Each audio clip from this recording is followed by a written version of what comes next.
안녕하세요. 네, 뒷분 안 오셨나요? 오겠죠. 오늘 110페이지 펴보세요.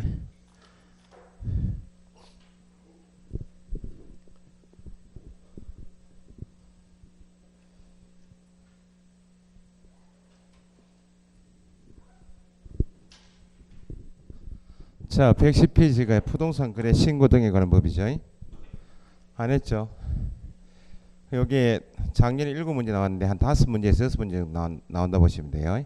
그러니까 평균적으로 4문제 5문제 나오다가 작년에만 특이하게 모풀 문제 한 문제 넣고 포상금 제도에서 6문제 나왔어요. 요거 정리하면 되겠어요. 자, 그러면 부동산 거래 신고 등에 관한 법은 먼저 보시기 전에 자, 미리 배우셨던 공인중개사법 있죠. 자, 공인중개사법에서 배우신 내용하고 지금 배우시는 부동산 거래 신고 등에 관한 법하고 좀 구분해서 보셔야 돼. 공인중개사법은 공인중개사 자격을 취득하고 등록한 개업 공인중개사나 소속 공인중개사가 중개 대상물 5가지에 대하여 당사자 간 계약을 알선하는 소위 5가지 중개 대상물에 대해서 계약을 알선하는 것을 뭐라 합니까? 중개물을 배우신다고. 중개물을 배우시는 게 대부분 내용이고 공인중개사법에서 시군구청장 이름이 누구예요? 등록관청이죠. 그 등록 시군구청장이 등록관청인데 공인중개사법에서는 지역을 구분할 때 다 기준이 중개사무소 기준이죠. 사무소 소재지 관할 시군구청장 이름이 등록관청이고 주택에 대하여 계약이 이루어지면 주택에 대한 보수는 조례가 있나 없나요? 있죠. 어디 조례 기준? 주택 소재지가 아니고 사무소 시도 조례 기준이죠. 그래서 공인중개사법엔 다 기준이 사무소이다. 그래서 개업 공인중개사가 공인중개사법을 위반한 경우에 등록 취소 업무 중지 과태료 처분도 누가? 등록관청이. 그럼 부동산 거래 신고 등에 관한 법은 이걸 배우시는 게 당연히 아니겠죠. 중개물을 배우시는 게 아니고 부동산이나 부동산 등에 대해서 매매 계약을 했다면 실거래가 신고제도, 토지거래 허가, 부동산에 관한 신고 허가 제도를 정하겠다. 그것이 부동산 거래 신고 등에 관한 법이에요.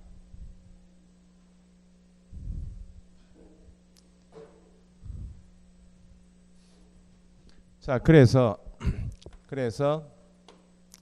공인중개사법에서는 시군구청장이 등록관청인데 부동산 거래 신고법에서 시군구청장 이름이 신고관청이에요.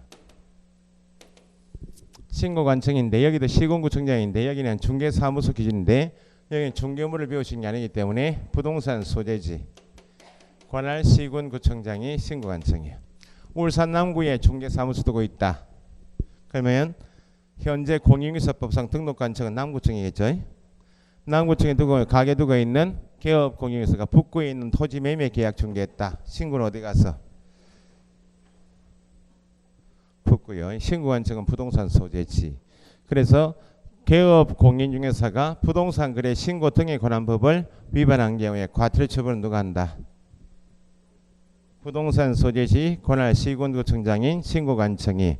그러면 나중에 다시 암기사항이 있는데 어쨌든 신고법을 위반하면 개공에 대해서 신고관청이 과태료를 부과하지만 개업 공인중개사는 공인중개사법에 따라 등록한 자죠. 출연은 여기서 출연한 사람 아니야? 그래서 신고관청이 개업 공인중개사에 대하여 신고법 위반을 이유로 과태료 부과한 것은 누구한테 통보해 주라고? 등록관청이 관리하니까 부과일로부터 10일 이내에 등록관청이 통보합니다. 중개대상물은 몇 가지? 5가지. 여기는 중개대상물 5가지 모두 신고하는 게 아니고 결론은 임목이나 공장재단, 광업재단은 중개대상물을 맞지만 부동산 거래 신고 대상은 아니다. 이 정도 알고 보셔야 돼. 그래서 착시현상이 그냥 개업 공인중개사에 대하여 과태료 부과한다 나오면 공인중개사법 내용인지 부동산 거래 신고법 내용인지 구분해서 보셔야 되는데 워낙 앞부분에 공인중개사법 내용을 많이 보시다 보니까 사무소 시군구청장이 해도 오하고 나온다는 겁니다. 부동산 거래 신고법은 항상 부동산 실거래가 신고제도 또는 토지거래허가 제도이기 때문에 중개사무소 기준이 아니고 부동산 소재지 기준이다. 됐죠?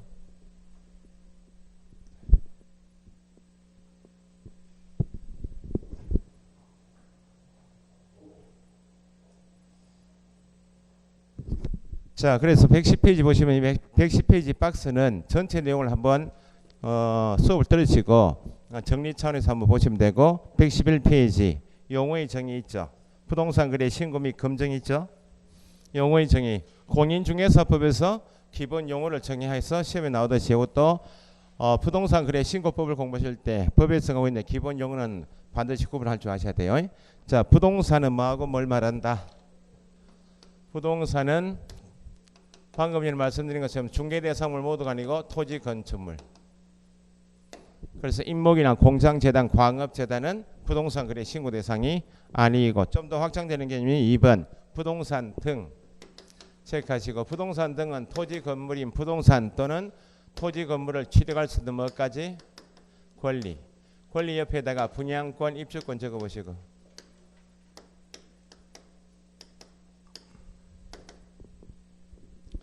신고 대상에는 좀 이따 보시겠지만 공급계약인 분양계약을 통하여 공급받는 자로 선정된 지위 분양권도 신고 대상이고 입주주로 선정된 지위도 신고 대상이 있다.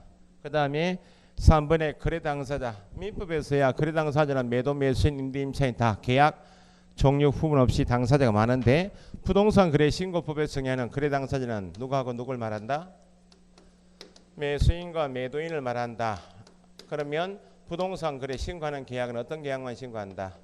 매매 계약만 신고합니다. 끄트머리에 외국인 등도 포함 제외 꼭 체크하시고 그러니까 신고 대상은 좀 이따 정리하겠지만 신고 대상인 토지 건물 매매 계약했다면 분양권 전매 계약, 입주권 전매 계약했다면 신고 대상인 당사자 안에는 외국인 등도 포함이니까 예외가 없다. 그래서 시험 지문에 간혹 나오는 게 4번입니다. 외국인 등 이렇게. 외국인 등 하게 되면 거꾸로 대한민국 국민, 대한민국 법인, 대한민국 정부 빼고 싹 다 모아서 외국인 등이에요.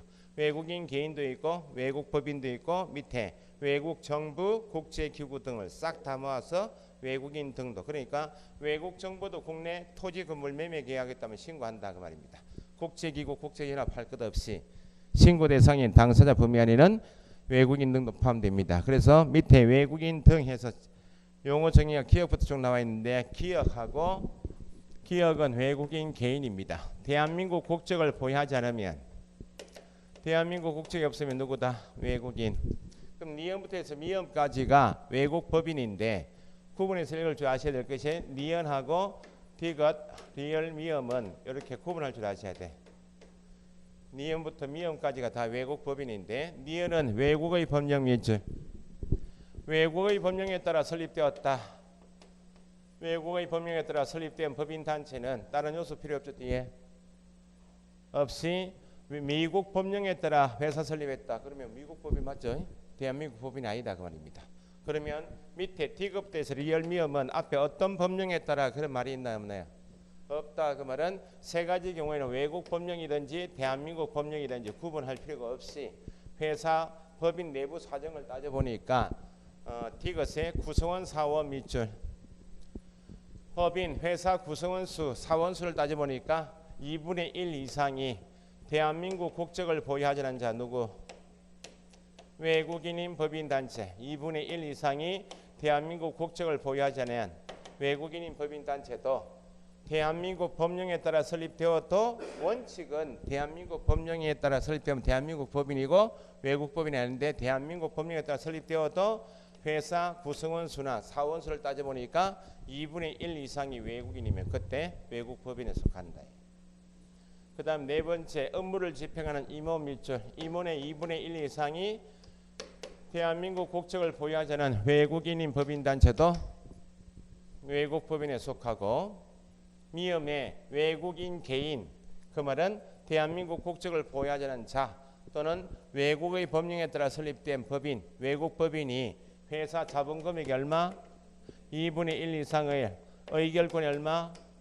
2분의 1 이상을 가지고 있는 법인단체도 그때는 법 따질 필요 없이 대한민국 법령이어도 2분의 1 이상 해서 외국인인 법인단체는 외국법인이다. 그래서 다시 니은이면 외국의 법령에 따라 설립되면 이런 구성원, 사원, 임원, 의결권, 자본금액 따진다. 필요 없이 외국법인이고 나머지는 이제 세 가지는 법령 따질 필요 없이 2분의 1 이상이 외국인에 해당하면 외국법인에 속한다. 그 정도 개념 정의하시고 이제 부동산 거래 신고법 넘으면 이제 중개 대상물하고는 관계 없으니까 부동산 하게 되면 아 토지 건물이구나. 부동산 등 하게 되면 토지 건물뿐만 아니고 권리 부동산을 취득할 수 있는 입주권 분양권도 신고 대상이다. 그 정도 아시고 거래 당사자는 나오면 누굴 말한다? 매도인과 매수인과 항상 뒤에 외국인 등도 포함이다. 방금 보셨던 이 다 이런 사람이 다 부동산 거래 신고 대상입니다. 그래서 밑에 이제 신고 의무부터 시험 나눈 건데 부동산 거래 신고 제도는 시험에 나눈 것이 신고 대상은 어떤 경우에 신고할 것인가. 요게 이제 한 문제짜리. 28회 때 한 문제, 작년에 한 문제. 신고 대상이 결정되면 신고 절차가 핵심이겠죠. 여기에 매년 시험 나는 겁니다. 신고를 했다. 신고한 후에 사정이 바뀐 경우 신고 후의 절차가 작년에 나온 것이 정정 신청 제도, 변경 신고 제도, 정정 신청할 수 있다. 변경 신고서 제출할 수 있다. 이번에 개정법이 무효 취소 해제된 경우에 해제 등 신고 여기에 바뀐대요. 한 문제, 두 문제, 세 문제인데 서식 중에서 이제 앞에서 배우신 확인 설명서는 공부하셨죠? 중개대상물 확인 설명서 출제가 제일 많이 되고 그 다음에 출제되는 것이 부동산 거래계약 신고서입니다. 신고할 때 제출하게 되는 신고서 작성 방법. 이 정도가 부동산 거래 신고 파트에 시험 나는 겁니다. 근데 이거 끝나고 나면 이제 다시 특례조항이 따로 있고 토지거래 허가는 따로 공부하시면 돼. 자, 그래서 밑에 부동산 거래 신고 의무에서 1. 신고 대상은 다시 부동산 뭐하고 뭐요? 토지 건물 어떤 계약? 매매 계약은 외국인 등도 예외 없이 신고해야 한다. 그 말이고 밑에 이번에 법이 8개 있어요. 그 법을 낱개로 쪼개서 암기를 하셔야 되는데 다행히 공법 안에 법이 3개 여기 들어가 있죠. 6번째 도시개발법, 도시및 주거환경 정비법, 그 다음에 주택법 3가지는 따로 안 가실 필요가 없겠죠.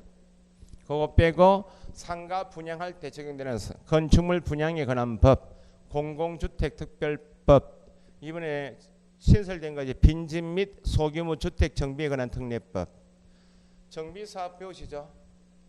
재개발 재건축 사업 배우시죠? 가로구역 정비사업은 있던가요? 없죠. 여기 빈집법으로 빠진 거 아니야. 빈집 및 소규모 주택 정비에 관한 법으로. 그 다음에 산업입지 및 개발에 관한 법. 공장 용지 같은 거 있죠. 그 다음에 택지개발 촉진법. 그 5가지를 낱개를 쪼개서 시험에 나오니까 건축물 분양에 관한 법에 따른 토지 건물 공급계약 이렇게 읽으셔야 돼. 공공주택 특별법에 따른 부동산 공급계약 그렇게 낱개로 쪼개서 나오니까 읽어두시고 그러면 공법에서 배우시는 법 6개 중에 3개는 들어가 있고 국토계획법은 빠지죠. 건축법 빠지고 농지법은 들어가면 안 된다 그 말입니다.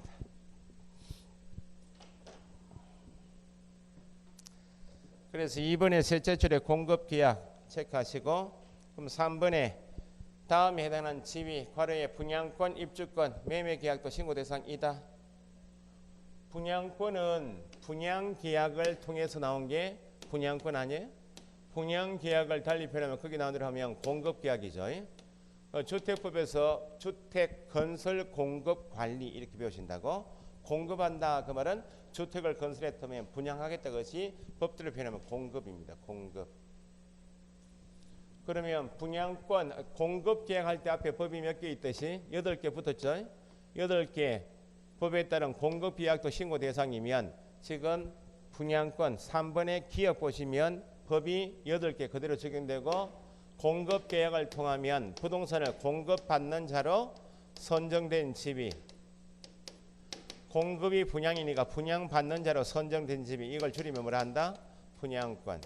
분양권도 아파트 완성 전이지만 전매할 수 있다 없다? 신고한다. 그러니까 공급계약법 8개 그대로 어디 따라온다? 분양권의 법이 8개 똑같아요. 그 다음에 넘기시면 입주권은 니은 디가 묶어서 입주권 적으시고, 재개발 재건축 사업을 배우시는 정비법에 따라 관리처분계획 인가 배우시죠. 가로구역 정비사업에 따라 입주자로 선정된 집이 그게 빈집 및 소규모 주택 정비에 관한 특례법. 입주권도 법이 8개 안에 법을 2개 뽑아서 정비법하고 빈집법을 뽑아서 보세요. 여기 재건축 사업지구다. 그러면 조합원 분양분이 있죠. 일반 분양분이 있어요. 일반 분양분 공급계약 하겠죠. 일반 분양분에서 공급계약을 통하면 일반 분양분은 입주권이 아니고 뭐예요? 분양권이겠죠. 법 8개 안에 2개를 뽑아서 정비사업하고 정비사업에 관한 법이 2개 아니에요. 도시 및 주거환경 정비법하고 빈집 및 소규모 주택 정비에 관한 특례법. 입주권 할 때는 법이 딱 2개 나와야 되는 거예요. 입주자로 선정된 집이 사업계획 승인. 입주자로 선정된 집이 할 때 입주자로 선정된 집이 입주권 매매계약, 전매계약도 신고 대상입니다. 이런 토지건물 매매계약, 법 8개 공급계약, 8개 분양권 전매계약, 법 2개 입주권 전매계약이면 매도 매수인, 외국인 등도 예외가 있다 없다? 예외 없이 신고해야 한다 그 말입니다. 뿐만 아니고 좀 이따 나오겠지만 토지거래 허가구역 내 허가 대상인 토지에 대해서 매매계약하고자 허가를 받았습니다. 시군구청장으로 허가받은 경우에도 신고는 한다 안 한다? 예외가 없습니다. 같은 시군구 안에 남구 같으면 남구 안에 부동산 거래 신고과가 있고 허가과가 있다 생각하시면 돼요. 제도가 좀 이따 보시면 부동산 거래 신고 제도는 주 내용이 매매 계약한 내용 실계약 그대로 신고서에 적어오면 신고한청이 검증해보고 검증한 그대로 세무서 넘겨서 세금 매기겠다. 것이 실거래가 신고제도입니다. 그러니까 토지거래 허가제도는 제도가 완전히 다릅니다. 좀 더 배우시겠지만 다른 지역에 비해서 토지에 대한 투기적인 거래가 너무 많아서 투기를 잡겠다는 지역입니다. 지가가 급격히 상승하는 요인 때문에 시가를 안정시키겠다. 그것이 토지거래 허가제도이기 때문에 같은 시군구 안에 업무지만 토지거래 허가받았습니다 해서 신고가 면제되는 것은 없다 그 말입니다. 뿐만 아니고 나중에 농지법 배우시면 농지 매매 계약을 한 당사자가 농지 취득 자격 증명을 발급받은 경우에도 농지 취득 자격 증명 제도는 나중에 농지법 배우시겠지만 농지에 대하여 소유권 이전 등기 신청할 때 제출할 서류입니다. 내한테 농지에 대한 소유권을 취득할 수 있는 자격을 내가 증명하겠습니다. 등기해달라고 할 때 필요한 서류가 농지증이에요. 부동산 거래 신고 제도가 많이 다르다고 합니다. 그래서 농지 매매 계약을 하여 농지증을 발급받은 경우에도 신고는 한다 안 한다. 그래서 토지 건물 매매 계약한 경우 공급 계약한 경우 분양권 전매 계약, 입주권 전매 계약을 하였습니다. 소위 신고 대상 계약했는데 신고를 하지 않아도 된다는 예외는 없다는 겁니다. 무조건 다 신고해야 된다고. 아시겠죠? 법 8개 중에 3개 빼고 5개 꼭 암기하시고. 신고 대상 계약은 어떤 계약만? 매매만 신고합니다. 이전에 처음 나왔던 게 청약은 신고 대상이다. 아니고 이번에 바뀐 게 계약 체결한 날부터 며칠? 작년까지는 60일이었는데 계약 체결한 날부터 30일. 뭐 때문에 틀린다고요? 30일 때문에 틀립니까? 계약 체결한 날부터 기산점이 중요하다 그랬어요. 법에서는 기산 언제부터 할 때 계약 체결한 날부터 30일이지 소유 잔금 지급일 X3 적어보시고 함정을 체크해야 한 번 더 보시겠죠. 잔금 지급일부터 30일 하면 돼요. 계약 체결한 날부터 30일. 컨디션이 안 좋으면 30일 크게 보이고 앞에가 잘 안 보이면 컨디션이 안 좋은 겁니다. 등기법에서 매매 계약했다. 잔금 지급일로부터 며칠 이내에 등기해요? 60일. 세금 언제 내요? 60일. 등기법하고 세법은 안 바뀐 거예요. 부동산 거래 신고만 30일 이내로 바뀐 거예요. 그 다음에 신고 의무자는 좀 더 정리하겠지만 1번 거래 당사자 밑줄, 3번에 일방이 국가 등이다 밑줄, 네 번째 개업 공인중개사가 밑줄. 당연히 매도 매수인이 부동산을 통하지 않고 직접 계약할 수 있다. 그건 누가 신고해야 한다. 그럼 거래 당사자가 나오면 기계적으로 누가 누군데 매도 매수인 누구 포함? 외국인 등이 포함이니까 공동으로 신고해야 한다.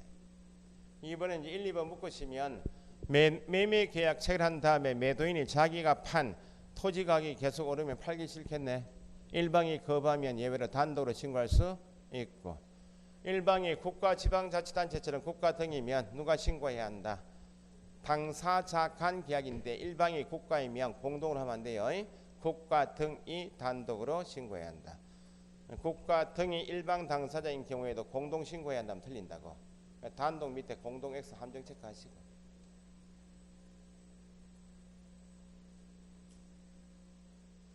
그럼 제일 잘 나오는 게 개업 공인중개사가 거래계약서 작성 교부했다. 누구에게 신고 의무가 있다. 개공에게 신고 의무가 있다. 여기가 4번이 제일 잘 나오는 것이 개업 공인중개사가 거래계약서 작성하여 교부했습니다. 나오면 뭐 어쨌든 여러 번 나왔던 것이 거래 당사자가 신고해야 한다. X고 거래 당사자와 공동으로 신고해야 한다. X입니다. 누구에게만 신고 의무가 있다. 개업 공인중개사에게만. 조건이 바뀌는 것이 개업 공인중개사 단독으로 중개했다면 개업 공인중개사 단독으로 신고하면 되지만 두 사람 이상의 개업 공인중개사가 공동으로 중개했다라고 주어지면 이때는 단독 신고가 아니고 뭐요? 공동으로 신고해야 한다.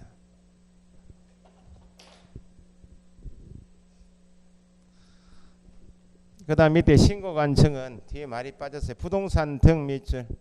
등록관청은 공인중개사법에서 사무소 기준이지만 여기는 부동산 거래 신고법이기 때문에 부동산 등의 소재지. 시장 괄호 보니까 당연히 시장이 신고관청 되는 것은 그 시에 구가 없다. 괄호에 구가 설치되려면 시장이. 그 다음 특별자치시장, 특별자치도, 특별자치시, 세종시, 제주도에도 구가 없으니까 시장이 신고관청은 뒤에 괄호밖에 군수구청장 빠졌어요. 군수 넣으시고 구청장 넣으시라고. 핵심 단어는 부동산 등 소재지입니다.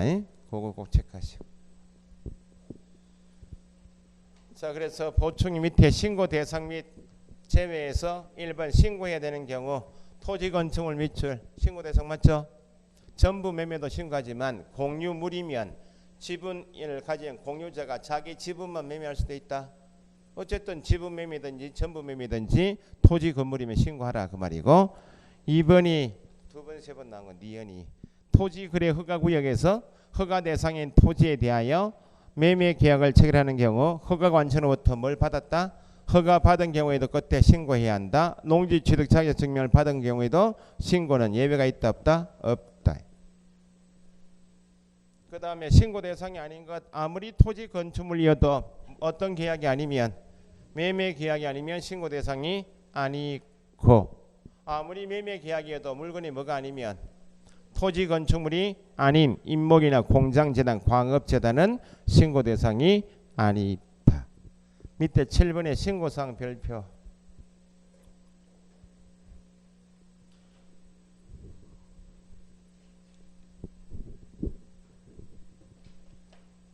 자, 암기를 하셔도 좀 알고 하셔야 되겠죠. 앞에 공인중개사법에서 중개가 완성되기 전, 시점이 중개가 완성되기 전, 같은 말 계약이 체결되기 전이라고 시점이 주어지면 할 일이 뭐예요? 확인 설명이죠. 완성되기 전, 체결 전 나오면 확인 설명이 나오겠구나. 그러면 누구에게만?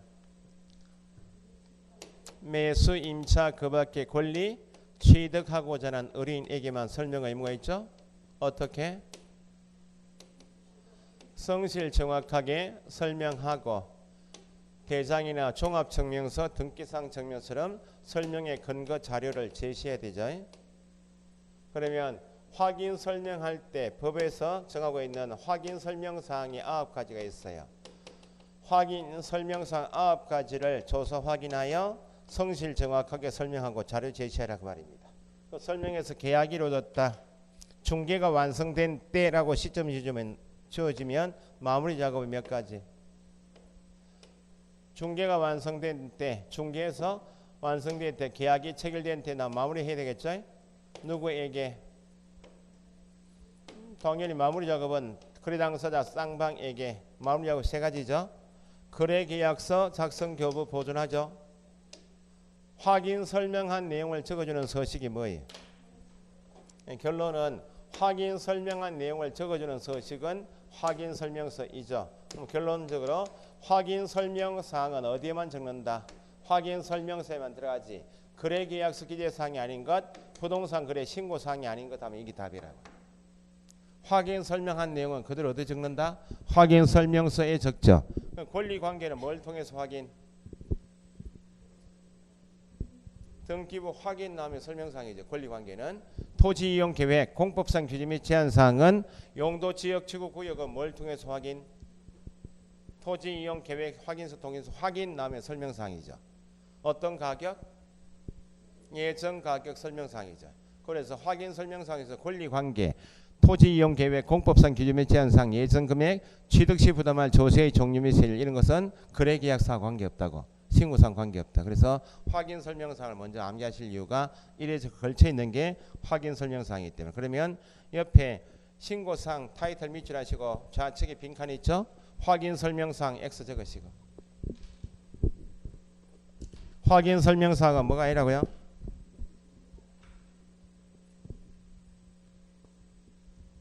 신고사항이 아닙니다.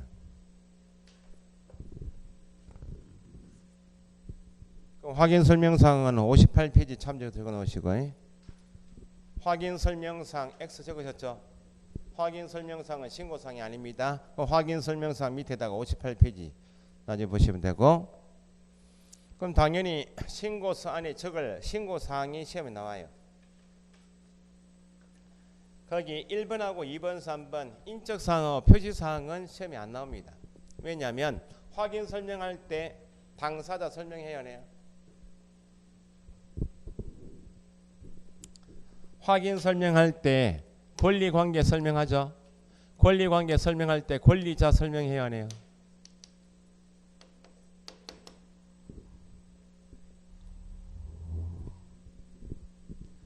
권리관계 설명할 때 권리자 설명해야 하네요. 눈을 그렇게 크게 뜨지 말고 겁나고 마. 오늘 야간 수업도 안 되겠다 보니. 야간반에 오실 분이 아이가.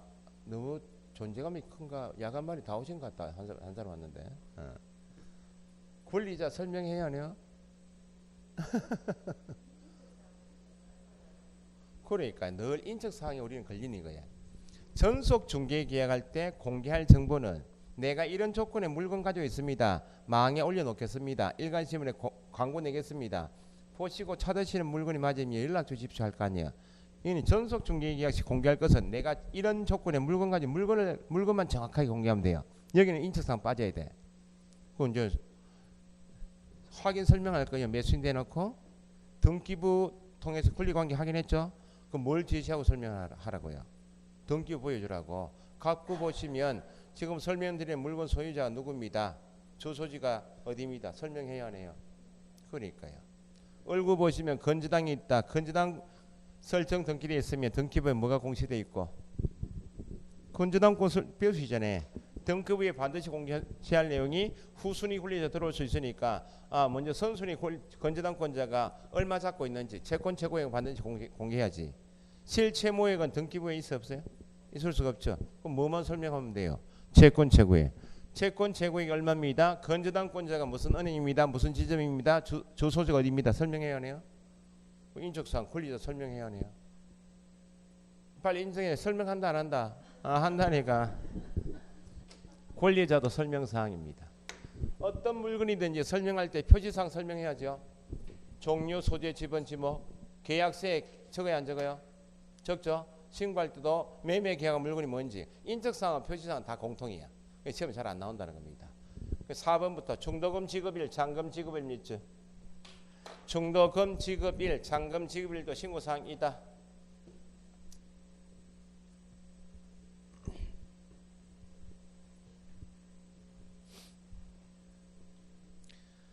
다음 밑에 어떤 금액이요?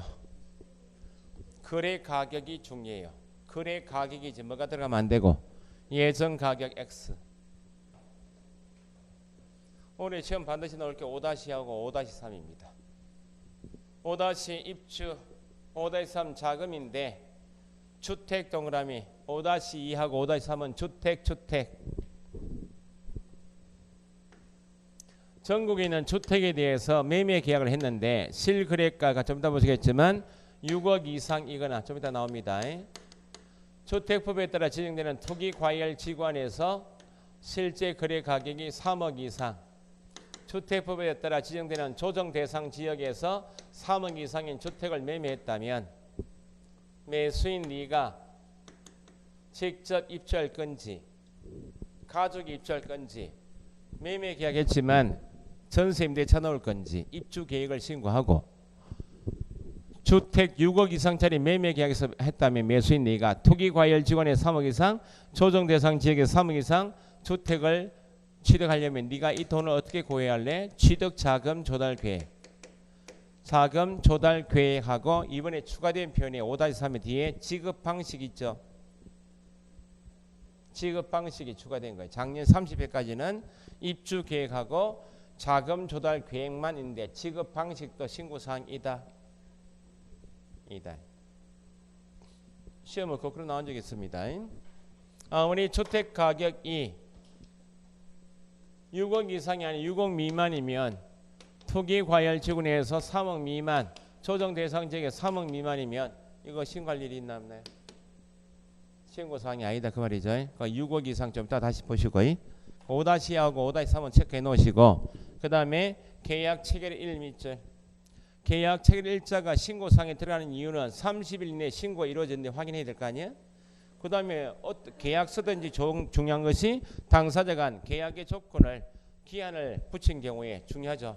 특약했다면 조건을 붙였다 기한을 붙였다 하면 조건 기한도 신고서 기재사항이고 마지막에 8번에 중개 체크하시고 중개는 당연히 공인중개사법에 따른 개업 공인중개사가 거래계약서 작성 교부했다. 누가 신고해야 한다? 개업 공인중개사의 중개로 계약이 이루어졌다. 그게 중개 나오면 개공이 거래계약서 작성 교부했구나.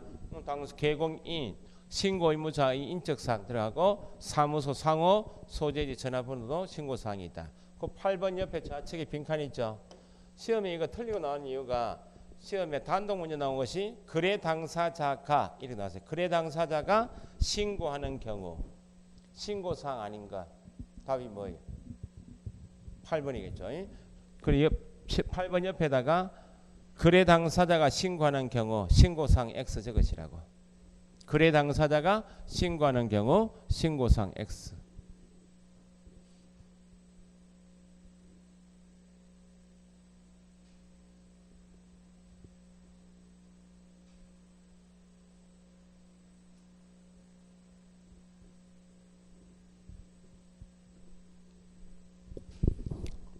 당연히 거래 당사자가 신고했다면 개공을 통하지 않았다 그 말이니까 개공이 신고상에 들어갈 수가 없다. 그 정도 하시고 밑에 개정법 정리해서 별표돼 있죠. 네? 본인이 매수인 주택 동그라미 매수인 본인이 입주할 지부와 입주 예정 시기 주택의 취득에 필요한 자금 조달 계획 및 지급 방식은 무조건 신고하는 게 아니고 일단 조건이 괄호에 거래 당사자 중 매수인이 누구인 때는 제외. 국고등이면 당연히 신고할 일이 없다고. 그 다음에 동그라미 1번 실제 거래 가격이 얼마? 6억 이상인 주택. 2번 투기과열지구에서 얼마? 3억 이상. 작년에는 2번밖에 없었다고요. 없었는데 1번하고 3번 4번이 추가됐다고. 3번에 조정대상 지역에서 3억 이상. 4번 체크해 보시고 투기과열지구 나오면 두 가지를 나누셔야 돼. 투기과열지구 안에서의 주택 가격이 3억 이상이면 일단 뭘 신고하고요? 입주 계획하고 자금 조달 계획 및 지급 방식 신고하는데 조건이 4번은 9억 초과 이렇게 나왔죠? 9억 초과이면 당연히 3억 이상 맞죠? 두 가지는 기본적으로 신고 들어가고 추가해서 한 개 더 신고하라고. 9억 초과이면 투기과열지구는 주택 가격을 그대로 잡아두겠다는 지역이 투기과열지구이기 때문에 9억 초과인 주택에 대해서 매매 계약했다면 입주 계획하고 자금 조달 계획하고 지급 방식을 신고하는 것 위에 덧붙여서 자금 조달 계획을 증명하는 서류 첨부하라고. 계획을 증명하는 서류 첨부는 일반적이 아니고 어디요? 투기과열지구이고 얼마? 9억 초과인 때만 조달 계획을 증명하는 서류 첨부한다. 그 밑에 선발 서류가 쭉 나와 있죠. 밑에 가번부터 쭉 나와 있죠. 뭐 이게 시험 나올 건 아니고 일단 이러이러한 서류들은 일반 지역이 아니고 투기과열 지구에서 9억 초과일 때만 제출하는 서류이다. 투기만 읽어보죠. 거기 가번에 자금 조달 입주 계획서에 금융기관 예금액 항목을 적는다. 그 9억 초과 자금을 내 개인 통장에 지금 들어있는 돈 가지고 9억 초과를 조달하게 되었다. 그럼 뭐 가져오라고요? 예금 잔액 증명서. 나와보네요. 자금 조달 입주 계획서에 주식, 채권, 매각 대금 항목. 주식을 팔아서 채권을 팔아서 9억 초과 자금을 조달하게 되었다. 그럼 뭐요? 주식 거래 내역서하고 예금 잔액 증명서 등 주식, 채권, 매각 금액을 증명할 수 있는 서류. 요건 다시요. 투기과열 지구가 얼마? 9억 초과할 때만 가져갑니다. 꼭 구분하시고.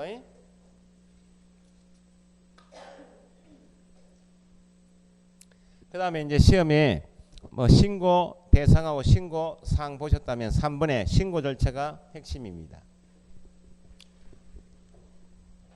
1번에 부동산 거래 신고를 해야 한다는 것은 부동산 거래 신고를 계약한 날부터 며칠요? 30일 이내에 신고를 하여야 한다는 개념이 뭐인가? 신고를 해야 한다는 것은 뒤에 부동산 거래 계약 신고서 며칠? 부동산 거래 계약 신고서를 작성하여 서명 및하고 또는 꼭 구분하셔야 돼. 서명 및 날인하는 것은 우리가 시험 범위에 있는 공인중개사법하고 부동산 거래 신고법을 틀어서 및 날인하는 것은 뭐하고 뭐만? 거래계약서하고 확인설명서에만. 나머지는 다 서명 또는 날이니까 부동산 거래계약 신고서는 매매계약서도 아니고 확인설명서도 아니니까 서명 또는 날인하여 계약한 날부터 며칠? 30일 내 신고관청에 제출해야 한다. 이게 신고해야 한다는 개념은 신고서 제출하라 그 말입니다. 그럼 신고서 가져와라. 그것이 신고 개념이면 신고서만 가져가면 되지. 뒤에 신고서 외에 계약서 사본 첨부한다, 원본 첨부한다? 없다. 그러면 신고서를 제출한다는 것이 신고해야 한다는 개념이면 밑에 양가로 1번에 신고 방법은 방문 제출도 되고 전자문서 제출도 된다.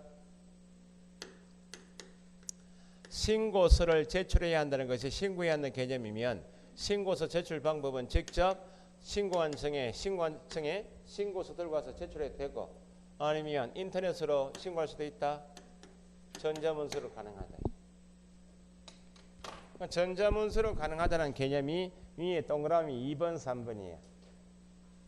동그라미 2번 누가요? 개업공인사가 밑줄. 개업공인사의 소장이 또는 소속 공인사가 가입하여 이용할 수 있는 게 부동산 거래 계약 관련 정보 시스템, 줄이면 부동산 거래 계약 시스템, 전자 계약 시스템은 누구만 가입해서 개공하고 소공만 가입해서 공인인증서 등록해놓고 거기 들어가서 부동산 매매 계약서 썼다면 거기에 전자문서로 가능한 겁니다. 일반인들 가능한 게 3번 거래 당사자 밑줄 개공도 이용할 수 있는 것. 부동산 거래 관리 시스템 누구의? 신고관청이 관리하고 있는 신고관청이 관리하고 있는 부동산 거래 관리 시스템에 접속하여 회원 가입하고 신고하는 것. 전자문서가 가능하다는 말은 2번하고 3번 체크하시면 돼요. 그렇게 보시면 돼요. 아니면 신고서 들고 직접 시군구청장에 갈 수도 있고. 그럼 밑에 다시 신고 방법에서 방문 신고한다. 직접 신고서 들고 한다. 그 말이죠. 들고 가면 신고관청에 뭐는 보여줘라. 신분증명서는 다 시군구에 가서 절차 거치려면 신분증부터 보자 그럴 거 아니에요. 그래서 방문 제출은 의무자 가든지 좀 이따 대리인 가든지 관계없이 직접 방문하여 제출합니다 할 때는 꼭 따라붙는 게 신분증명서를 누구한테 보여라? 신고한청인 시군구청장에게 보여야 한다. 다시요. 2차 과목 중에서 공법하고 중개사법은 공부하시는 방법이 가장 기초가 규제법이죠. 공법하고 여기는 대부분 해야 한다. 제재 주겠다 그 말 아니야? 규제를 누가 하는가 꼭 구분하실 줄 아셔야 돼. 계획을 누가 수립하는가 그게 중요하듯이 우리 법에는 시군구, 시도의사, 국토부 장관 이밖에 없으니까 지금 신고관청 나왔죠? 두 번째 구분하실 게 규제를 하는 시군구, 시도의사, 국토부 장관에게 재량 없이 해야 할 사항인가 재량을 줘서 할 수 있는가 그거 구분하는 게 2차 과목 중에서 공법하고 중개사법 공부하는 거예요. 이게 구분 안 되어 있으면 늘 모의고사 틀리고 나오시고 하시는 뭐예요? 저한테 와가지고 말을 꼬아냈다고 막 하잖아요. 말 꼬은 거 아닙니다. 그 과목의 성격을 몰라서 그렇습니다. 공법하고 중개사법은 누가 그 다음에 해야 한다 할 때 그거 구분하시고 그 다음에 나중에 할 게 기한을 구분하는 게 세 번째예요. 여기는 신고관 정되어 있으면 누구를 하면 안 돼요. 그러면 뭐 시도지사 X3 적으시라고 기출문제 문제 그래 나온다니까요.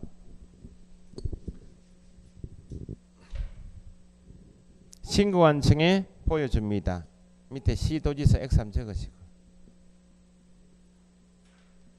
그 신고 방법에 방문 신고에서 끝에 신분증명서를 신고관청에 제시한다 할 때 신고관청 밑에 시도지사 X 그렇게 적으시고 함정 체크하시고 자 그래서 이제 그 양가로 이번에 신고 절차 있죠.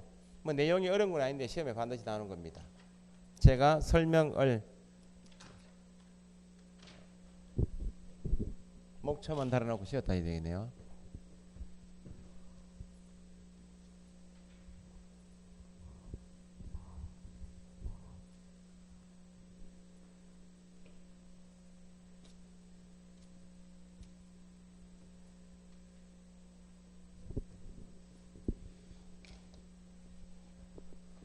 자, 항상 부동산 거래 신고를 해야 한단 말은 뭘 제출하라고요?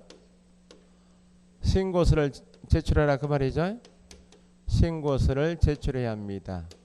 신고서 제출할 때 서명 또는 날인합니다. 그죠? 뭐만 가져오라고요? 신고서만 제출하면 되지 계약서 사본 첨부한다. 원본 첨부는 없다. 그죠? 신고서만 가져가니까 신고서 제출 방법은 직접 방문하여 제출할 수도 있고 전자문서에 제출할 할 수도 있고 방문 제출을 누가 하든지 신분 증명서는 다 보여줘라. 그죠? 여기 지금 보신 내용이고 그럼 신고해야 한다 할 때 첫 번째 거래 당사자가 이렇게 나와요. 거래 당사자가 이렇게 나오면 누구요?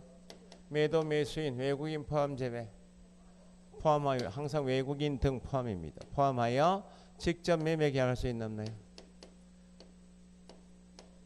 직접 매매 계약을 했다고 그러면 신고해야 되겠죠? 누가 신고할 것인가? 당사자 중 일방이 신고를 거부할 수도 있겠다. 땅값이 오르거나 하면 일방이 거부하면 할 수 없이 거부하지 않은 나머지 한 사람이라도 단독으로 신고할 수 있겠죠. 원칙은 당사자가 직접 계약했다면 공동 신고해야 할 의무인데 일방이 거부하면 단독 신고할 수 있다. 거래 당사자 중 일방이 국가 지방자치단체 등이 국가 등이면 누가 신고해야 할 것인가? 당연히 제일 잘 나오는 것은 개업 공인중개사가 거래 계약서를 작성하여 교부한 경우.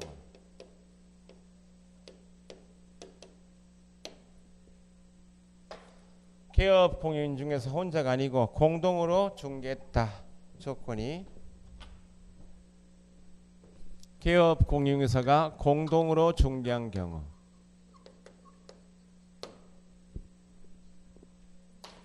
신고서 제출은 의무자인 당사자가 국가가 개업 공인중개사가 제출하는 게 원칙인데 의무자 본인이 직접이든 전자문서로 제출하지 못할 사정이 있을 수 있다. 그럴 경우가 있겠나? 자전거 타고라도 갔다 오면 될 것 같은데 극단적으로 법 조문이 안 되면 극단적인 예를 한 개 생각하시면 돼. 둘 다 교통사고가 누구 있다 생각하면 되죠. 경우수는. 그죠? 그러면 신고서 제출 기한은 다 정해져 있잖아. 30일. 30일 기한을 놓쳐버리면 신고 의무 위반이죠. 과태료 처분 받으니까 신고서 제출은 대리인 통해서 제출할 수 있겠다. 제출해야 될 거 아니야? 신고서 제출은 대행할 수 있다. 뭐 이게 한 문제입니다. 내용이 어려운 건 아닙니다. 이거 지우지 마시고 쉬었다 합시다.